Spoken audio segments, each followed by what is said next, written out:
Welcome to Doug's Open Mic, a podcast spotlighting local musicians, bands, and songwriters.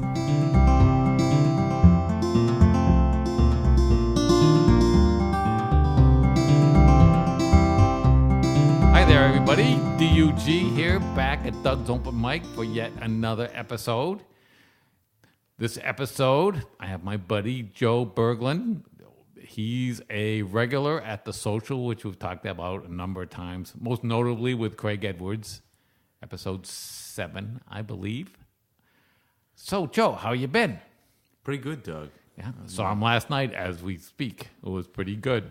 Yeah, no, that session has been consistently a great session since I've been there. So how long? So Ben was saying, so how well do you know Joe? I said, I've known him at The Social for quite a while. I was like, do you know what's his last time? I don't know. Where does he live? I don't know. What else does he do? I don't know. But I know he's a great guy and he plays great guitar at the sessions and the other instruments, the banjo and the fiddle. And I said, so I brought him on. It's strange though, like with, you know, because like we're always coming together in like the context of music that so little. Like music becomes the conversation, yes, and so little other those things. Like there's really no need for small talk, almost, and that's why it's like I've seen you for like years now, yeah, and you can just think about how last names never come up. Yeah, what do we need a last name for? Yeah. How long have you been playing at the? How long have you been playing in general? Honestly, in general, so I'm 27 now, and I started. Like seriously taking up music when I was in college, so about 19 years old. Yeah. And I started with, it wasn't old time first or old time like we play at the session or fiddle tunes. It was rock and roll, and then just through like a chain of events kind of progressed into old time and fiddle musics and things like that, more folk and acoustic. What got you into music in general? Just probably, the free time of being at school. So a lot of downtime, and because You're supposed to be studying. Well, Doug, in between, not that I could say anything. Being a great student, you just just blaze through all the work like that. Understood. Yeah, no, but it was, I'm sure there's like other elements too of it. You start to realize that it's like music branches out into all these things. It's like you get to, if you're not a conversationalist, you can play music with people and you never have to say a word, right? Yep, you don't have to introduce yourself. If you want to meet women, grab a guitar. It's like it's got all these elements. It's not that easy, but no, it's but it's a genuine start. Yeah. Sometimes you end up being the. I mean, it would help to have the guitar. Your looks. Yeah, well, the guitar helps too. Yeah. Doug, you were 30 years old when you started playing, right? Yeah, it was. So I was very late to the party. Were you married already at 30? No, I was playing. I didn't get married till I was mid-30s or so. Yeah, I was late to the party on that too. And did the guitar help you land? No, absolutely not. Melody? Absolutely not. Does your wife play at all? No, not at all. Oh wow. No. Huh? So, and then what made you transition? Towards this love of folk and bluegrass and old time music. Strangely enough, not that it was totally by chance. I mean, there was definitely, I had some interest, maybe in expanding out of just basic rock and roll. I was just it was pretty insatiable. Like once I started getting into music, it was, I wanted to learn every part of it. So, I was in some sort of music class when I was in college. And a professor was coming in the day covering for another professor who would end up teaching me clawhammer banjo, and it was a for credit course, so I was taking private lessons for credit. And through that, he put me in contact with, some people that I still play music with today. He he originally was the one that told me about the session at John's. Even, yeah. And every musician we have, every time we don't even have to prompt. There's always somebody that really set them on the road. Yeah. I mean, oftentimes it's a high school music teacher, or sometimes it's even less. But there's always somebody.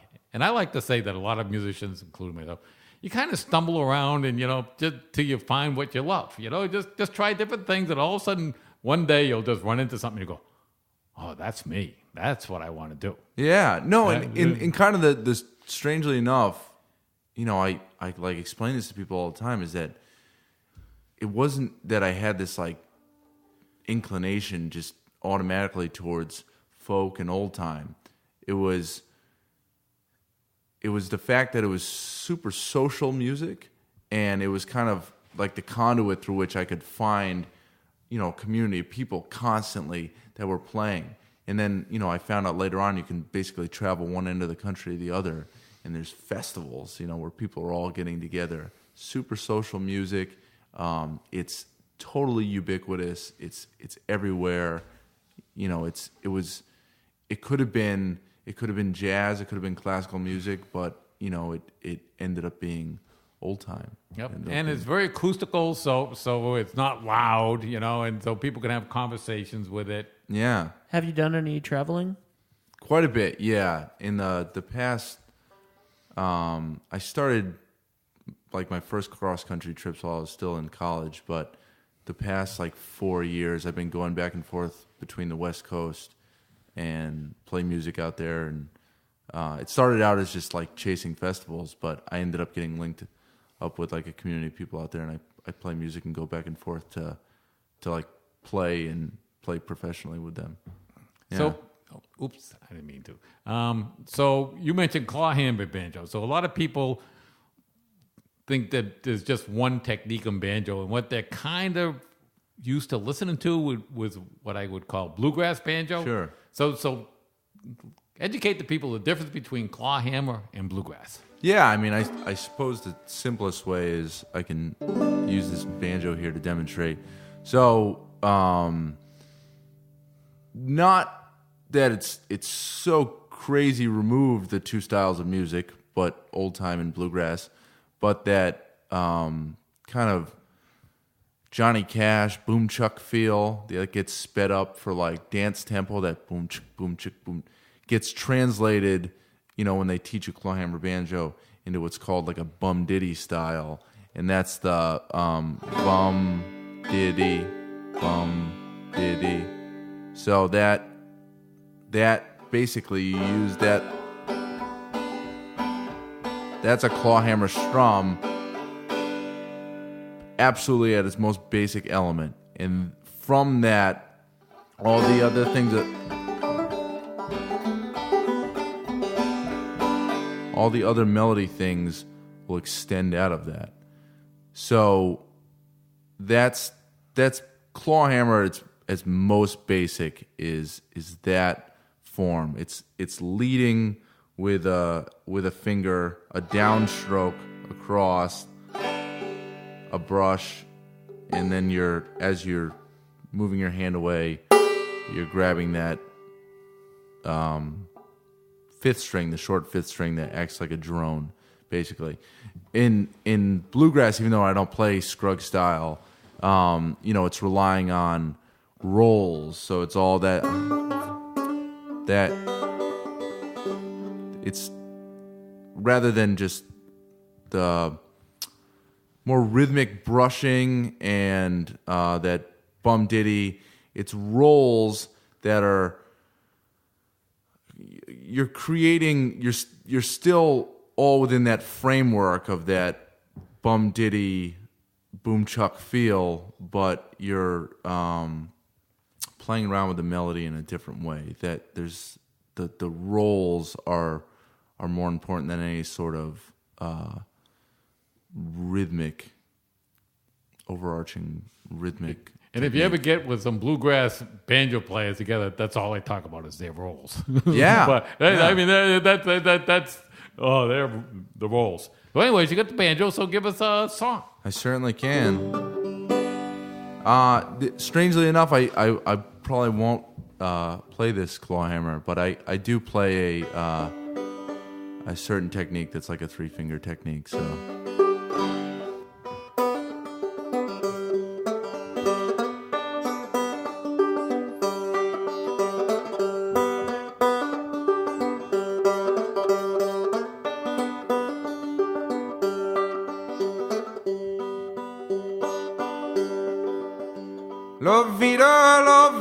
La vida, Elkins, don't need the farm, darling. Rich Topples work the telephone.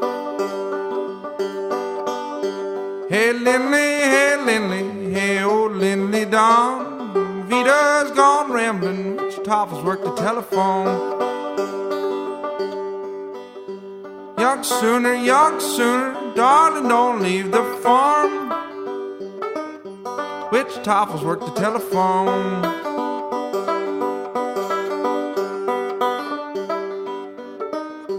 Which Topples work the telephone.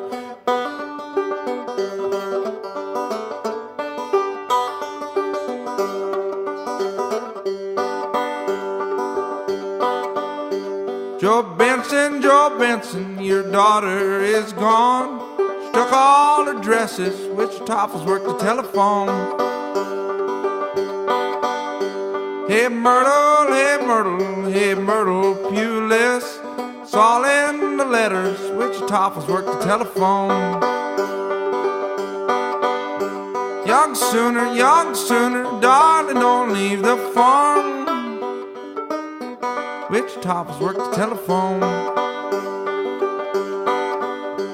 Young sooner, darling, don't leave the farm. Which Topples work the telephone. Ooh, now is that old time mountain music or what? That was awesome. He's got that. We want to call it the mountain twang, I guess. Would that be the best way to describe it? I'm not. Yeah, sure. there is. Strangely enough, and I don't know if you have any theories on why this is, Doug, but there's something about that like American folk music that always has this like longing element to it. You know, it's like melancholy in some way, even when at its happiest. You know, who wants? I'm very well known for my dark songs. Who wants happy songs? That's what I say. Maybe once in a while, Raffy can do a couple now and then. I guess. There's a lot of truth to it though, because you think about it, it's like you don't want a cupcake every day for every meal, right? It's like the cupcake's great every now and then. Just a basic happy song is okay, but it's not the meal. You know, the meal is like the emotion and all that other stuff that kind of... Bad things happen to bad things. Murders out there. There's murders out there. I'm telling you. Yeah. So I'm this is a completely different type of music than what we're talking about. But I am a fan of, and I have been for a long time, a fan of Jason Mraz. Okay. And Jason Mraz writes a ton of music, like an absolute ton of music. But he has said in many interviews that he refuses to put out anything but the happy stuff that he writes. Wow. Really? And I'm just so interested because he's a great songwriter. And he actually makes money? He's a great songwriter. He makes money? Really? I know. It could be done other than Raffy. He's a great songwriter. He's super prolific. Like you say. I'm just like, I want those sad songs. Yeah. Like, come on, Jason. Give me those sad songs. Come on, there got to be bad things that happen to you. Although that's one of my standard jokes about when people ask me if I write songs. They go, "I don't have any. My life's been pretty good. I don't have any bad things. I didn't have any bad breakups. It's like everything's good." Yeah. Well, if you are somebody who has written some songs about your breakups and you want to try them out for the first time, I highly suggest going to Perks Open Mic on Mondays. Try out. They have a singer-songwriter open mic. You can do covers if you want. That's not a big deal. But Perks and Corks is a sponsor of the show. Open mic on Mondays, live music 6 nights a week in the heart of downtown Westerly. They have an eclectic array of grilled cheeses. They open at 11 o'clock every day, and they have a wonderful martini selection. Check out Perks and Corks and tell them that you heard about them on. I'm sure you didn't hear about them for the first time ever, but check them out and tell them that you heard about them on Doug's Open Mic. Doug, yeah. Anything you want to say about Perks? Actually, what I would also say is if you're a veteran guitar player or musician, if you're a veteran musician, open mics, especially at Perks, is a great laboratory. I use it all the time. I got a new song I want to try out. That's the first place I try it out. I go down to Perks. Gene has a nice sound system all set up. I just have to walk in, plug in, and play the song and kind of see what it sounds like in a live environment rather than in your living room. And you can kind of judge. Granted, it's a bar and half the people aren't listening to you. But you can kind of judge the reaction that you get. Yeah.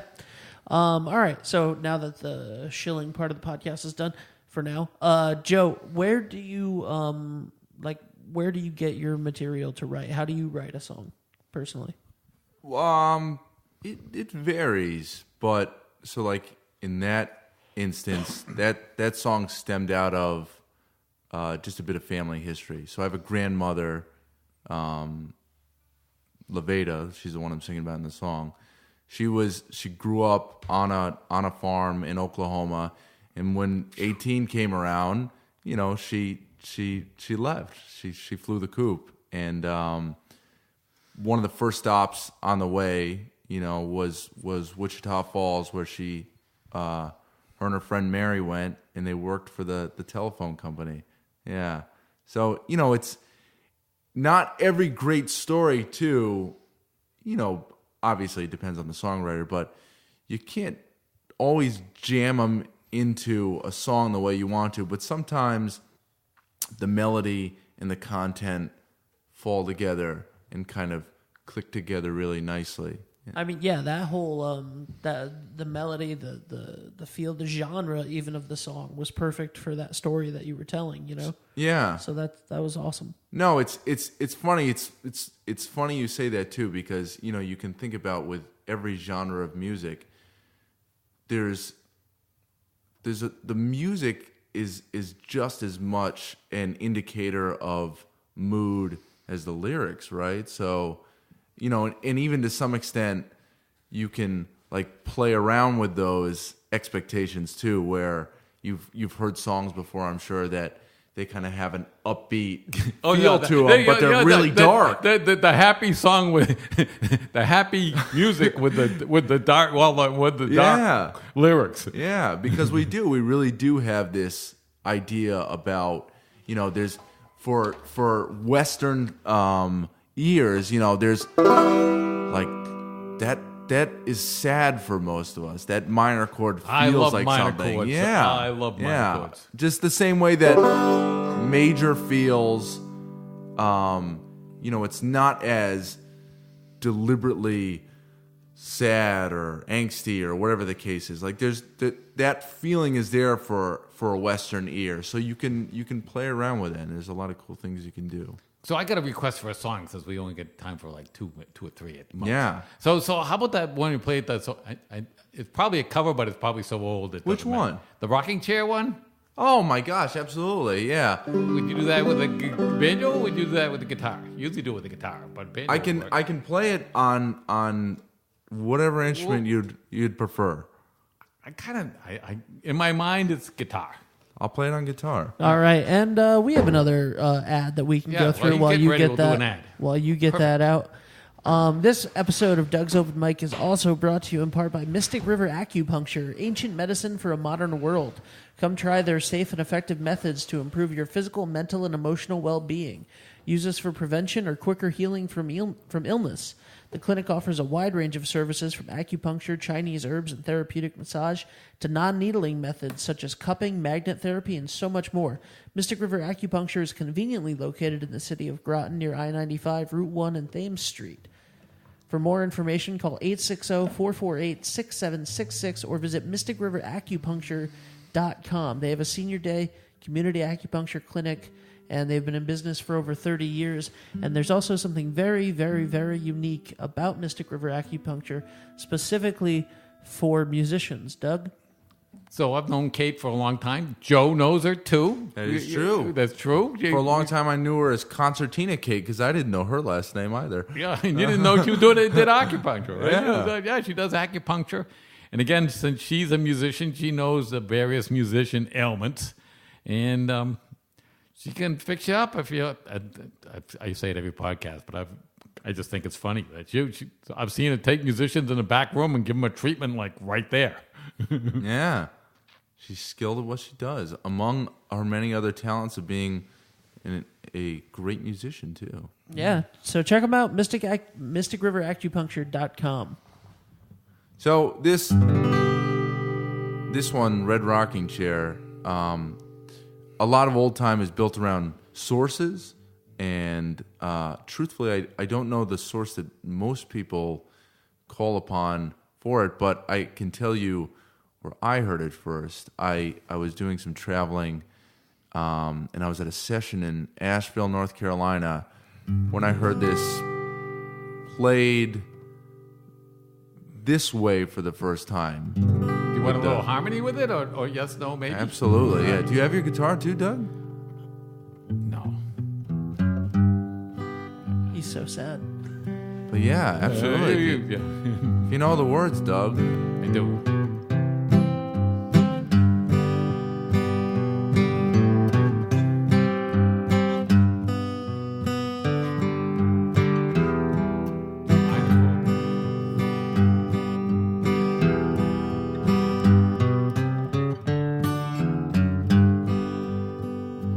Well, I ain't got no use, ain't got no use for that red rocking chair. Got no honey sugar baby now, got no honey sugar baby now. Well, I set you in the shade, honey, set you in the shade. I gave you every dime I made. What else can a poor boy do? What else can a poor boy do? Yeah, I've done all I can do, done all I can do, and I've said all I can say.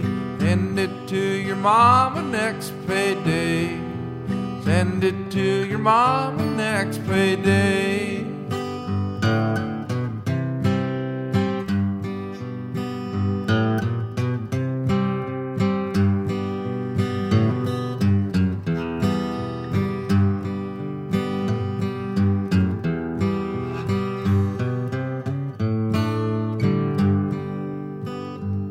Well, who rocked the cradle? Rock the cradle, and who'll sing the song? Who'll rock the cradle when I'm gone? Who'll rock the cradle when I'm gone? Well, honey, I'll rock the cradle, I'll rock the cradle, and I'll sing the song. I'll rock the cradle when you're gone. I'll rock the cradle when you're gone.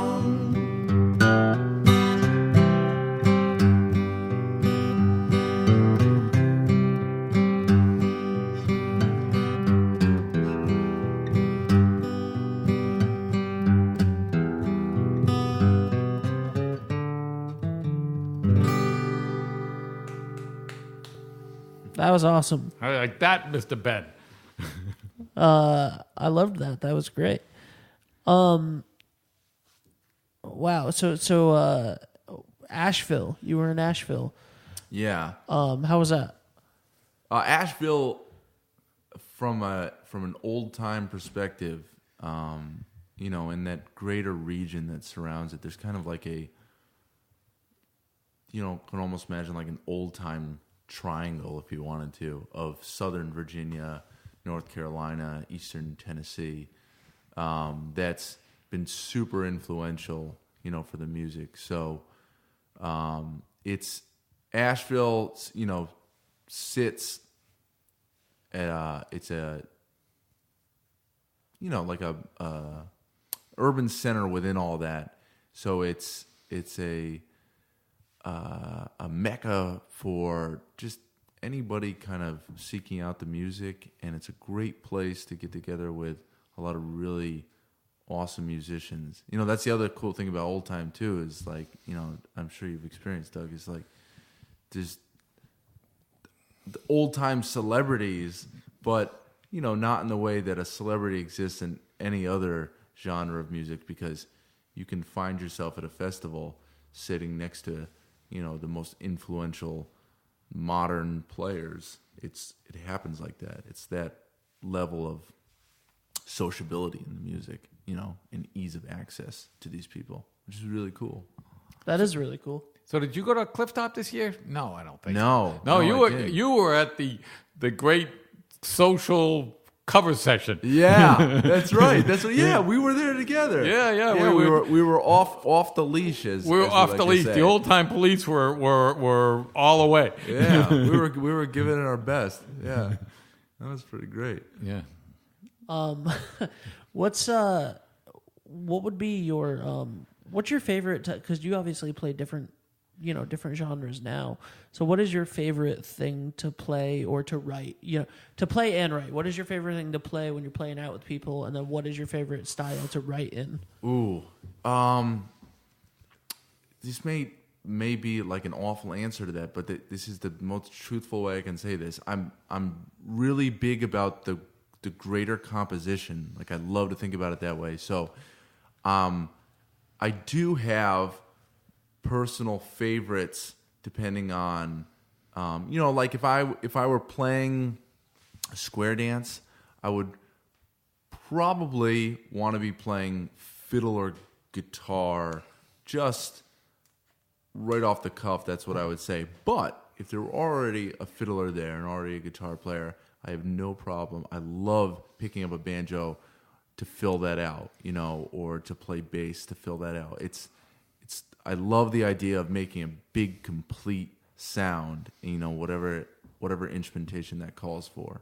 So I think it's part of the reason that the music for me is so enjoyable is because it's multiple people coming together, you know, and sometimes that means that you're the support to make all that work as like a big giant sound, and that which is pretty cool. And one of the great things about the session too is that every time you come there, you can play whatever's required to fill out the sound as best can be. I can't believe that you've only been playing for 8 years, and that you're only 27. Well, it's Both of those things seem like you're lying to me. I think. it's you have to understand that it totally uprooted my life when I started to play. I mean, I was going to college to go be a teacher. You know, it's like I had like a whole totally different life plan, and music upended it. It was an absolute obsession, addiction. I mean, it was like took up every waking hour when I started to play. You know, it was I think I started playing, like, bass was the first serious instrument I played, and by the 6 months into it, I was like, did everything I could to get myself in a band to play. And I didn't mean that I was like great, but I needed to be in a band, you know, and it's like this was going to be it for me, and it did. It changed everything. So And that's how you get good. The old get good. I mean, I've said it 100 times before in this show. It's like, if you can find people to play with, it will propel your music. You can only get so good on the couch. You got to get out and play with people. It's so true. I mean, it's nothing could be closer to the truth. And part of the reason that those sessions are so integral to like the old time scene, you know, because you could just see it last night. There was a young guy in there. Yeah. Who was God, how old was he? 15? No. Yeah, no, but seriously though. Not really. Young guy. He's teaching at Wesleyan, so he's not 15, but he was young. Yeah, and he's coming in there for the first time. That place, whether he realizes it or not, will be like, it's like a proving ground. It's like you like start to cut your teeth, you know, being in those sessions. And it just like Doug said, like it propels you in a totally different caliber of musicianship when you start to play with other people. It's crazy how much of a difference it makes. So you played square dances on occasion? I do. I do. I got a square dance song. I got a square dance song. Not a song, story. A square dance story. All right. So way back when I was just starting music, I was with this little bluegrass band. We mostly just played on Friday nights at a guy's house, but every now and then we would come out. So all of a sudden one day the fiddle guy calls me up and says, "Doc, we got to play a square dance pub such and such." I said, "Okay," and it's like, "I'll meet you." Blah blah blah. So I walk in, and the first thing I was like, this was full-blown square dance, hoop skirts, and they got it's like, whoa. And then I was like, where's the bar? And they goes like, oh no, this is a square, no bar. It's like, Pat, you didn't tell me that. and so anyway, so we start.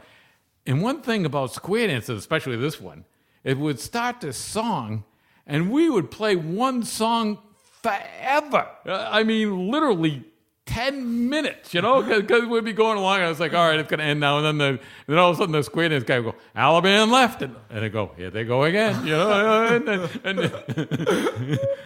And then the final thing was all of a sudden like, all right, what's the next song? Oklahoma. I go, you're kidding, right? We're going to play. I thought, I don't know how to play Oklahoma, Like the show tune? Yeah, like the show tune. It's like, off we go. But you know what? By the time we finished, I knew it because we went for like 10 minutes. It's a repetitive song. Yeah. That's funny though. It was quite the thing.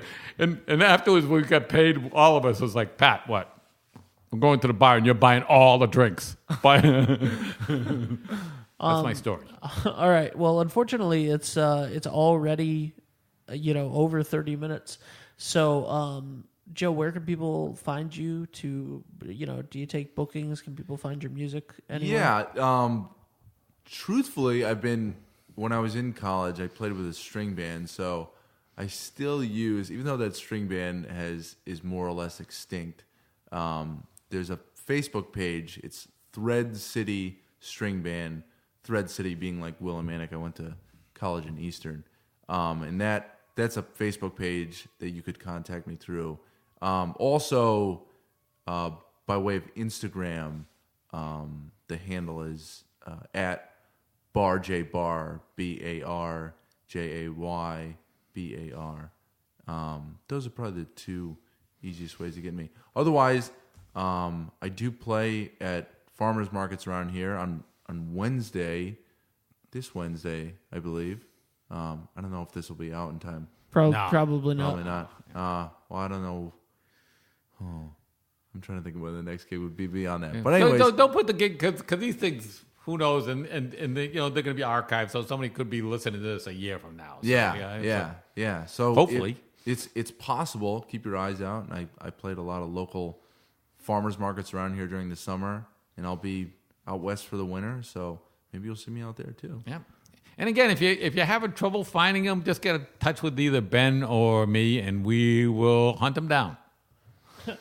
Awesome. Will you play us one more song? I certainly can, yeah. Awesome. And while you get ready for that, we have one last sponsor to talk about.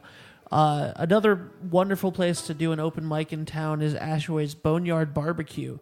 They have their open mics on Wednesday nights, and that is a fantastic spot to go try out some new stuff or make a first attempt even at, getting from the couch to the stage, as Doug always likes to say. They also have incredible barbecue food.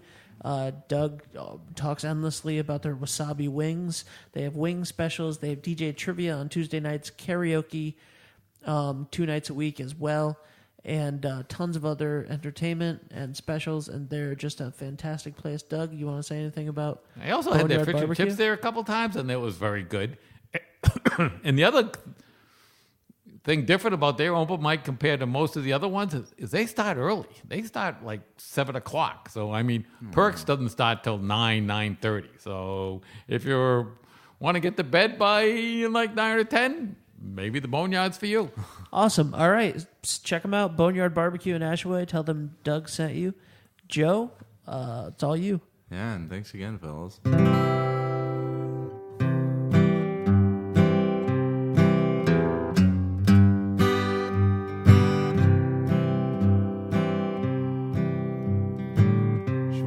hair as high as the clouds, like a high-toned woman do. She took a pull from a cigarette like a diesel freight train, and she smoked it down to the edge of her thumb, and she lashed it out on the floor. She says it's too late to call it night, and it's too late to go on home. It's too late to call it night, and it's too late to go on home. Well, she says I don't trust a man without a hat.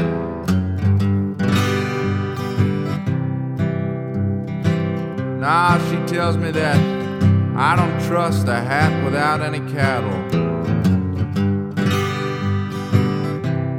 Well, now, I don't two-step unless I got a reason to, but I'll polish your buckle while we waltz. And she says it's